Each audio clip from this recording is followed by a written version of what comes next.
സംശയം നമ്മുടെ മനസ്സിൽ. നമ്മൾ ചെറുപ്പത്തിൽ സ്കൂളിൽ പഠിച്ചത് ബുധൻ, ശുക്രൻ, ഭൂമി, ചൊവ്വ, വ്യാഴം, ശനി, യുറാനസ്, നെപ്റ്റ്യൂൺ, പ്ലൂട്ടോ ഈ 9 എണ്ണമാണ് ഗ്രഹങ്ങളെന്നും സൂര്യൻ ഒരു നക്ഷത്രമാണ് എന്നും ചന്ദ്രൻ ഭൂമിയുടെ ഉപഗ്രഹമാണ് എന്നുമാണ് പഠിച്ചത്. അത് ശരി തന്നെയാണ്. ഭൂമിക്ക് ചുറ്റുമുള്ള ഗ്രഹങ്ങളുടെ സഞ്ചാരവും സ്ഥിതിയും നിമിത്തം ഭൂമിയിലും ഭൂമിയിലെ ജീവജാലങ്ങൾക്കും സംഭവിക്കുന്ന ഗുണദോഷങ്ങളെ മനസ്സിലാക്കി തരുന്നതാണ് ജ്യോതിഷം. അപ്പോൾ ഭൂമിയിൽ നിന്നുമാണ് നമ്മൾ കണക്കാക്കുന്നത്.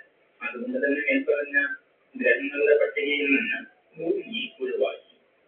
മനുഷ്യരുടെയും ജീവജാലങ്ങളുടെയും ജീവിതത്തെ ഗ്രഹിക്കുകയും സ്വാധീനിക്കുകയും ചെയ്യുന്നവ എന്ന അർത്ഥത്തിലാണ് മേൽപ്പറഞ്ഞ സൂര്യചന്ദ്രാദികളായ 9 എണ്ണത്തെയും ഗ്രഹങ്ങൾ എന്ന് പറയുന്നത്. നക്ഷത്രമായ സൂര്യനും ഉപഗ്രഹമായ ചന്ദ്രനും ഛായാഗ്രഹങ്ങൾ മാത്രമായ രാഹുവിനും കേതുവിനും ഗ്രഹപദവി ഋഷീശ്വരന്മാർ നൽകിയിരിക്കുന്നു. രാഹുവും കേതുവും ഭൂമിയുടെ സഞ്ചാരപഥവും ചന്ദ്രന്റെ സഞ്ചാരപഥവും തമ്മിൽ ഘടിപ്പിക്കുന്ന 2 ബിന്ദുക്കളാണ്.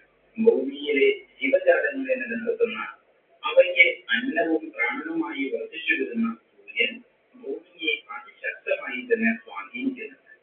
അതുകൊണ്ടാണ് സൂര്യന് ഗ്രഹപദവി നൽകിയത്. ചന്ദ്രനും ഭൂമിക്ക് മേൽ സ്വാധീനമുണ്ട്. വേലിയേറ്റവും വേലിയിറക്കവും ശുദ്ധമായ ദൃഷ്ടാന്തമാണ്. ഇക്കാരണങ്ങൾ കൊണ്ട് ചന്ദ്രനും ഗ്രഹപദവി കൈവന്നു. ഗ്രഹണാധിപത്യത്തിന് കാരണമാകുന്ന രാഹുകേതുക്കൾക്കും ഇതുപോലെ വ്യക്തമായ കാരണങ്ങളുള്ളതുകൊണ്ടാണ് ഗ്രഹപദവി നൽകിയിരിക്കുന്നത്. ഇവരെ പൊതുവിൽ നവഗ്രഹങ്ങൾ എന്ന് പറഞ്ഞെങ്കിലും ആചാര്യന്മാർ ഈ പറഞ്ഞ കാര്യങ്ങളെല്ലാം തന്നെ ആയിരക്കണക്കിന് വർഷങ്ങൾക്ക് മുമ്പ് തന്നെ വ്യക്തമാക്കിയിട്ടുണ്ട്. പ്രകാശകൗതൗ പ്രഥമോ ഗ്രഹാണാം താരാഗ്രഹാം പഞ്ചപരീകൗതൗ തമോഗ്രഹൗ എന്ന് ആചാര്യന്മാർ സന്ദേഹരഹിതമായി എഴുതി വെച്ചിട്ടുണ്ട്. ഇതിനർത്ഥം നവഗ്രഹങ്ങളിൽ ആദ്യത്തെ 2, അതായത് സൂര്യനും ചന്ദ്രനും പ്രകാശഗ്രഹങ്ങൾ അഥവാ ലോകത്തെ പ്രകാശിപ്പിക്കുന്നവരാണ് എന്നും പിന്നെയുള്ള പഞ്ചപരീ താരാഗ്രഹം 5 പേരും താരാഗ്രഹങ്ങളാണ് എന്നാണ്. അതായത് ചൊവ്വ, ബുധൻ, വ്യാഴൻ, ശുക്രൻ, ശനി. ബാക്കിയുള്ളവര് തമോഗ്രഹവും അവസാനത്തെ 2 പേര് തമോഗ്രഹങ്ങളാണ് എന്നും ആചാര്യന്മാർ പറഞ്ഞു വെച്ചിട്ടുണ്ട്. രാഹുവും കേതു. ഈ നവഗ്രഹങ്ങളെ കൂടാതെ ഗുരുവിനെയും ജ്യോതിഷത്തിൽ ചിന്തിക്കാറില്ല. തുടർന്ന് വരുന്ന ക്ലാസുകളിൽ ഗുരുവിന്റെ പ്രാധാന്യവും മറ്റുമെല്ലാം തന്നെ നമുക്ക് മനസ്സിലാക്കാം.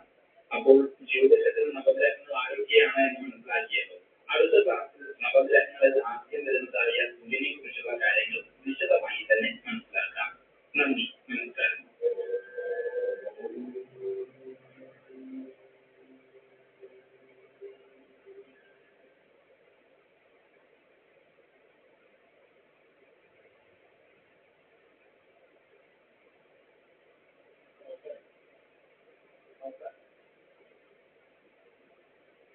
ഇതിന്റെ ഐതിഹാസികമായിട്ടുള്ള